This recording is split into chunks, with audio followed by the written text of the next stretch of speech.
वेङ्कटेशाय मङ्गलम्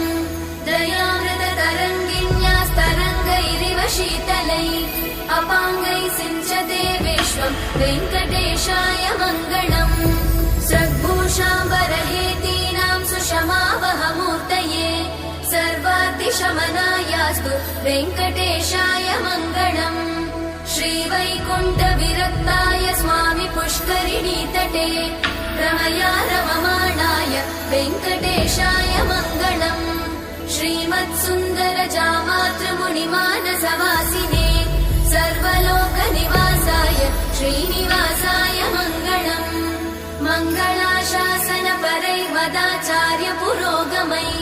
सर्वैश्च पूर्वैराचार्यैः सत्कृतायास्तु मङ्गलम्